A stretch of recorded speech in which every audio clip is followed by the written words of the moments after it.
so glad you're here with us tonight. We have something really cool that's going to happen here in just a few minutes. We're going to have a discussion, and we brought some of the best people, the most coolest people on the earth. They're some of our Valley View High School students. We have Trin, we have Luke, we have Mariah, and we have Tinsley. That was bad. I can't believe y'all talked me into that right there. All right. But hey, man, we're so glad to have you guys tonight, and make sure you join us in the chat. Kind of let us know what you're thinking. And we're going to be there. We're going to be talking to you and all kinds of stuff. But we're going to get this started. A little controversy was brought up a couple weeks ago when Braden over here, my man, our middle school pastor, he said his favorite type of candy were Peeps. So, what do you guys think? Are Peeps good or are they nasty? Nasty. They're not that bad. Nasty. They are nasty. Hey, They're at the bottom. y'all, I don't know. Just take the sugar I'm so off, disappointed. stick it in some chocolate. There we go. That's not even a piece. I like that. Just a marshmallow It's still covered be in good. chocolate. That's my type of Peep right there. Chocolate on it with no sugar. See? Take all the coloring off because it just grosses me out. Like, I don't know why there's coloring. nasty.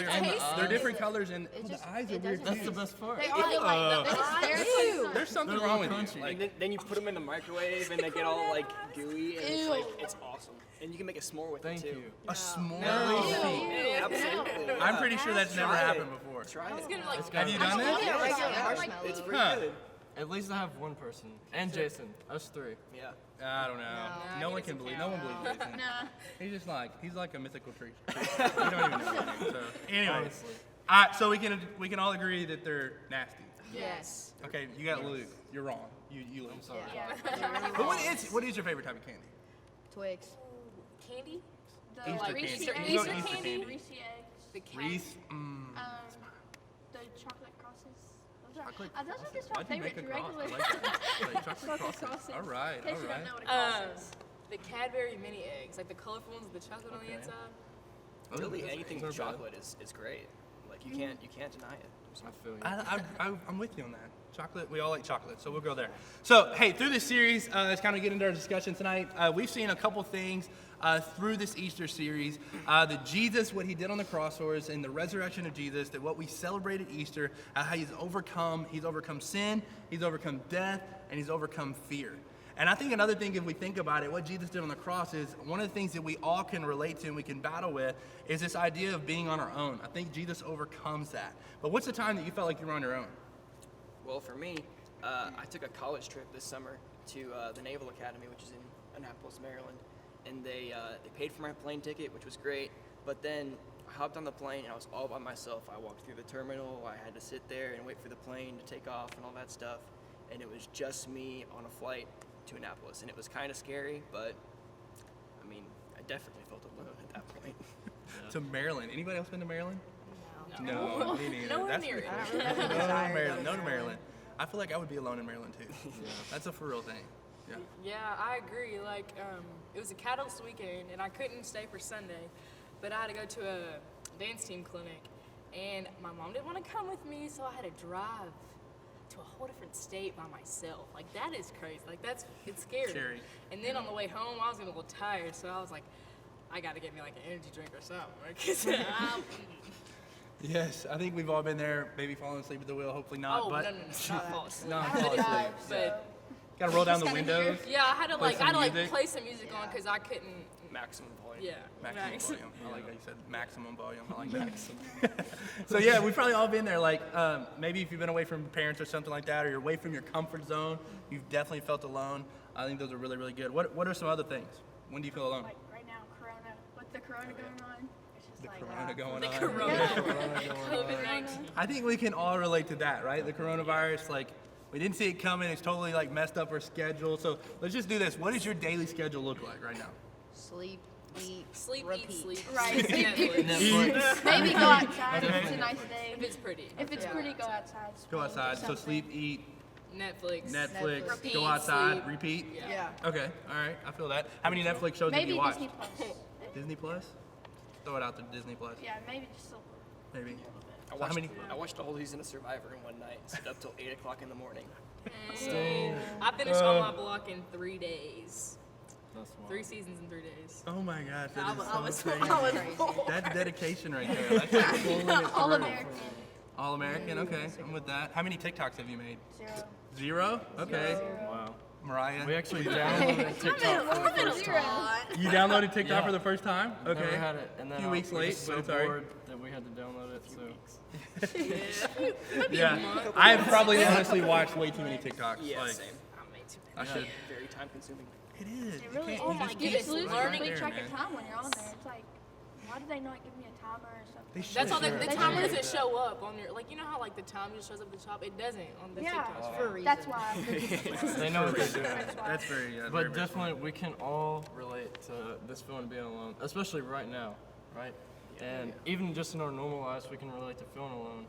And the thing about feeling alone is that a lot of times when we're by ourselves, we start to believe these things that might seem true in the moment, but really, they're in reality they're not true. They're just lies that are filling our head because we don't have anyone else there around us. And when we feel on our own, a lot of times we also feel overwhelmed, right?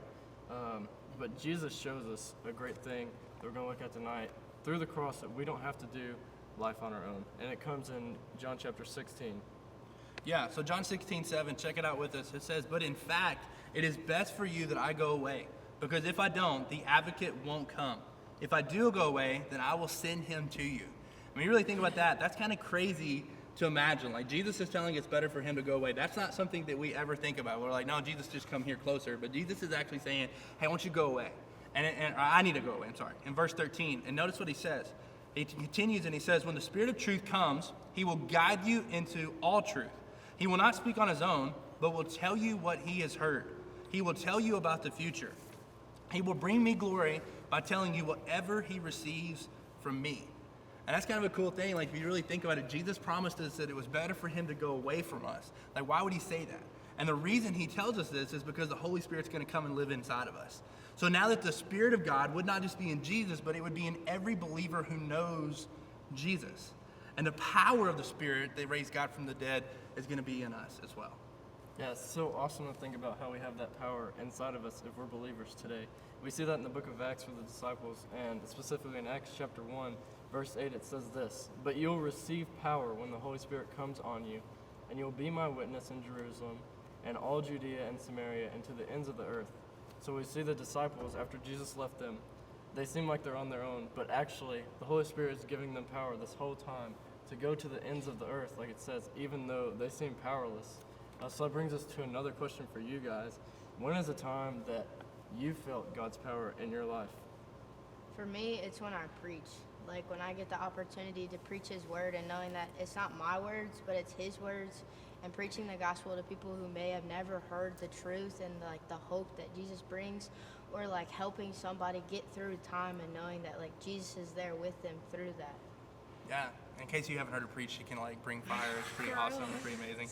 But I think we could all, whether you've preached or not, I think we could all agree, like, when we use like the gifts that God has given us, the talents He's given us, like there's something cool about that. Like when we serve Him and we use it as how He's created us to, like we can feel God's power there. I mean, that's really, really cool. That's a good point.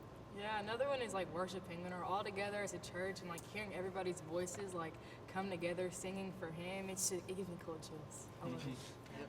And kind of going off what Mariah said, like the power of prayer, everybody coming over one person or however many people it is, just praying over that person, I feel like That's really good. using God's power then. Yeah, absolutely. I think if you think about it, when Jesus promised us that the advocate would come, that word advocate is not something we really use, but it really means supporter. It means helper. And he's promising this to the disciples here in Acts 1:8, but this isn't a promise just for them.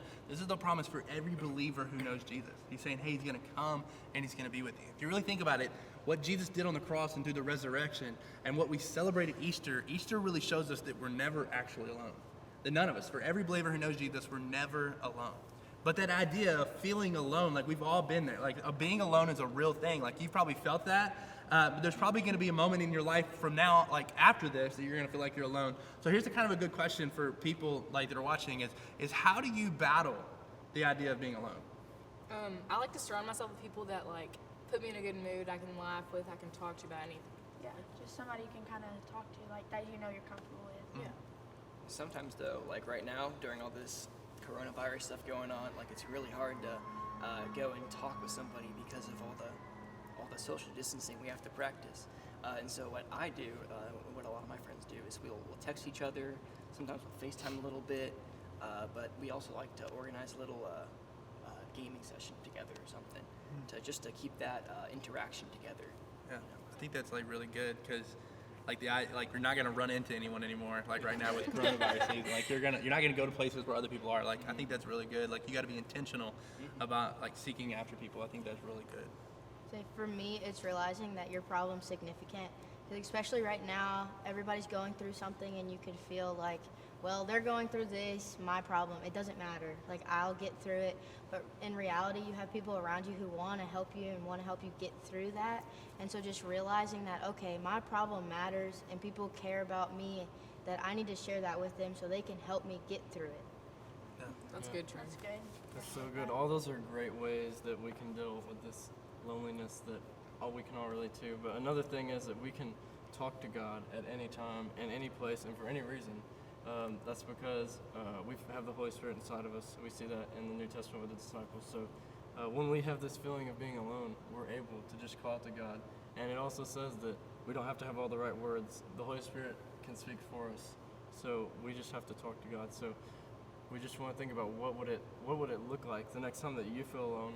Maybe to just call out to God, just to ask Him to be there with you, just to tell Him how you're feeling. That could bring comfort to you, and He's always there if we just call out to Him. Yeah, I think that's really good. I think another thing, if you think of like how do you battle the feeling of being alone would be to know that you're stronger than you really think you are. I mean, if you really think to like who Jesus said this to in Acts 1:8, like the odds were stacked against them. It'd been really easy for them to go, no, not us. That's like for someone else. But they were confident. Like they were powerful. They continued on the mission that Jesus called them to. And they were able to do that because they were always confident in the one who gave this promise. Not necessarily themselves. They were always stronger than they thought they were because of what Jesus said as how He's going to be there. The comforter, the advocate is going to be there with you. And it's better for me to leave and for Him to come. And at the same time, God's power is there. So I think an incredible thing when we think about being lonely, and one of the things that I always try to remember is that I'm stronger than I really think I am because of Jesus living inside of me as a believer. And also the cool thing is like what all you guys have said about calling out to other people is not only are you stronger than whatever you face and being alone, you're stronger than that, but the other people in your life who also know Jesus, they're stronger than that as well. So I think a really big thing is to know is like as Trent said too, that your problem is significant. Right? What you're going through is a really cool, like it's significant, it's big, and God cares about that. And at the same time, like it's so important just to reach out to other people because not only are you stronger than what you're facing, but also the people around you that are going to be stronger too. And you're not in this alone. Like know that if you're feeling alone, you're not in this alone. Like God has surrounded you with people, and He's done that for a reason. So Easter shows us that we're never, ever alone. So hey guys, we're gonna put some stuff in the chat, a few questions. Make sure you answer those. You got 30 seconds to do it. Share what God is doing in your life and some of the things because you never know how it could encourage someone else. And after this, make sure you go to Zoom. We're gonna have our Zoom small groups, and we're so glad that you joined us. We love you, and we can't wait to see you again. Bye guys. Bye.